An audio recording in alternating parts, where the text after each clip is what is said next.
Hello student, देखिए आज हम आप लोगों को द्विघात समीकरण का एक नया रूप बताने जा रहे हैं, जिसमें द्विघात समीकरण का हम लोग विविक्तकर ज्ञात करते हैं। तो ये जो विविक्तकर होता है, इसको काहे से प्रदर्शित करते हैं, इसको क्यों ज्ञात करते हैं, इसका ज्ञात करने का कारण क्या होता है, ये हम जानेंगे। देखिए जो विविक्तकर होता है, इसको डी द्वारा प्रदर्शित किया जाता है। ये द्विघात समीकरण अगर कोई दी गई है हमें ax स्क्वायर प्लस का bx plus c is equal to 0 के रूप की, तो इसका अगर हम विविक्तकर फाइंड आउट करते हैं यानी d बराबर निकालते हैं, जिसको कहा जाता है हिंदी में विविक्तकर। इसको अगर हम निकालते हैं तो विविक्तकर d बराबर हमारा होता है b स्क्वायर माइनस का 4ac। ये होता है विविक्तकर। इसकी वैल्यू फाइंड आउट करते हैं। जब इसकी वैल्यू फाइंड आउट करते हैं तो इसके दो पार्ट हो जाते हैं, यानी दो पार्ट का मतलब इसको दो भागों में डिवाइड कर दिया जाता है। एक हो जाता है काल्पनिक मान इसके निकलते हैं, ठीक है, यानी इसका कोई वास्तविक मान नहीं होता, यानी काल्पनिक मान होते हैं। काल्पनिक मान होंगे जब d का मान जो है, यानी d का जो मान है वो आएगा 0 से छोटा, यानी d इज लेस देन 0, यानी d का मान जो है जब 0 से छोटा आएगा तो मान काल्पनिक होंगे और वास्तविक होंगे। एक दूसरी कंडीशन आती है जब वास्तविक होंगे। वास्तविक मान के लिए जो d है वो d का मान बड़ा होना चाहिए और बराबर होना चाहिए 0 के, ये कंडीशन होती है। फिर इसका कोई यहीं से पार्ट नहीं होता, इसको यहीं से छोड़ देते हैं और जो वास्तविक मान आते हैं इसके पुनः दो पार्ट हो जाते हैं, ठीक है, दो पार्ट हो जाते हैं। जो एक होता है यानी d इज इक्वल टू 0, जब d बराबर 0 होता है तो इसके समान मान होते हैं, यानी जो मूल होते हैं वो मूल समान होंगे, ठीक है, मूल समान होंगे।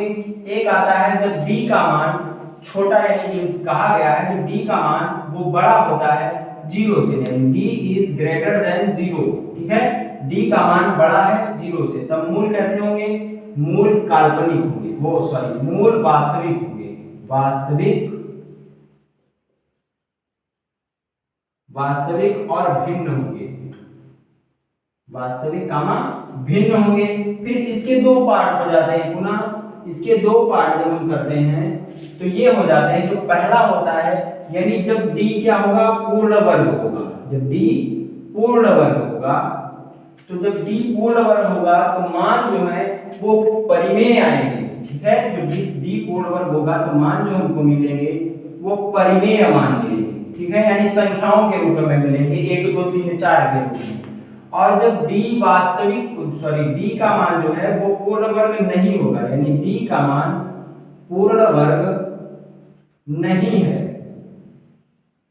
जब पूर्ण वर्ग नहीं होगा तो इस कंडीशन में जो मान आएंगे वो अपरिमेय होंगे, अपरिमेय होंगे, ठीक है, हाँ, जब d पूर्ण वर्ग नहीं होगा तो मान जो है वो अपरिमेय होंगे और जब d पूर्ण वर्ग होगा तो मान परिमेय होंगे, ठीक है। यानी कि जब हम विविक्तकर ज्ञात करेंगे तो हमारे दो टाइप के मान आ सकते हैं, पहला काल्पनिक और दूसरा वास्तविक। यदि d का मान हमारा जो है वो 0 से छोटा होगा तो मान हमारे काल्पनिक होंगे, यदि d का मान जो है वो बराबर होगा और बड़ा होगा 0 से तो हमारे मान वास्तविक होंगे। जो वास्तविक वाला पार्ट है इसके दो पार्ट और हो जाते हैं। एक होता है जब d बराबर 0 है तो मूल जो आते हैं यानी जो मान होते हैं वो समान हो जाते हैं।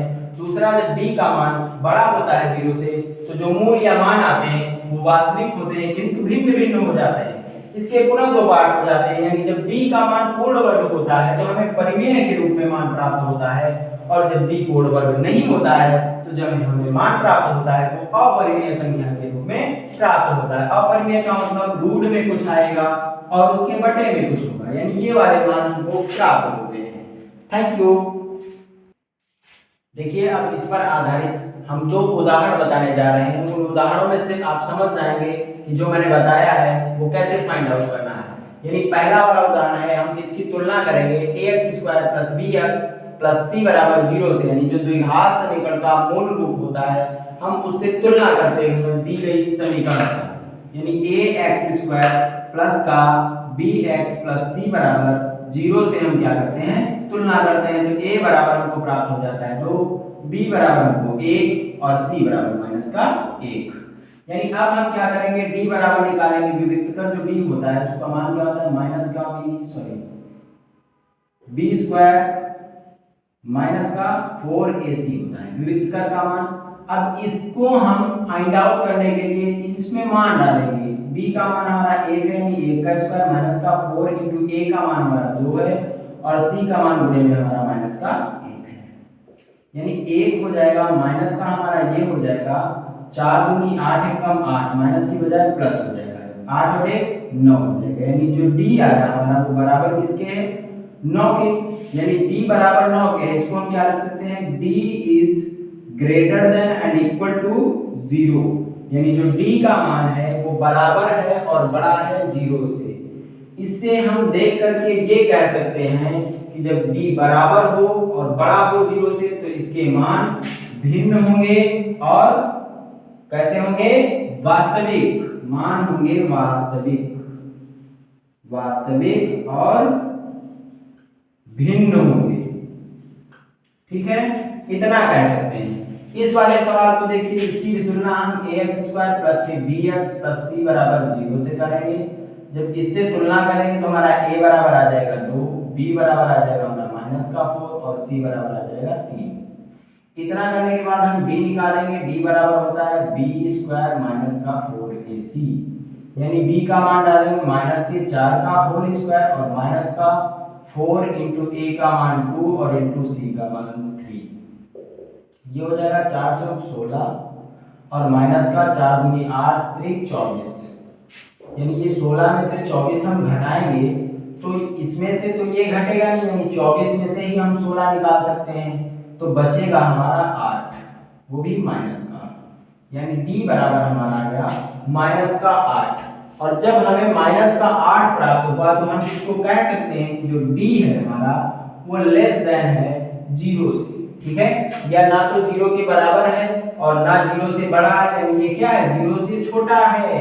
तो इसको हम कह सकते हैं कि जो मान आएगा वो कैसा आएगा, वो काल्पनिक आएगा, काल्पनिक मान प्राप्त होगा, काल्पनिक मान होंगे। ठीक है, यानी जो मान आएंगे वो काल्पनिक मान हमको प्राप्त होंगे। इसी प्रकार हम इन सवालों को लगाएंगे, यानी हम d की वैल्यू फाइंड आउट करेंगे, फिर जो मैंने बताया है उसमें देखना है कि किससे मैच कर रहा है, जिससे मैच कर रहा है उसके सामने जो मैंने बताया है वो वाली कंडीशन इसमें लिख देनी है, बस आंसर हो गया। Thank you.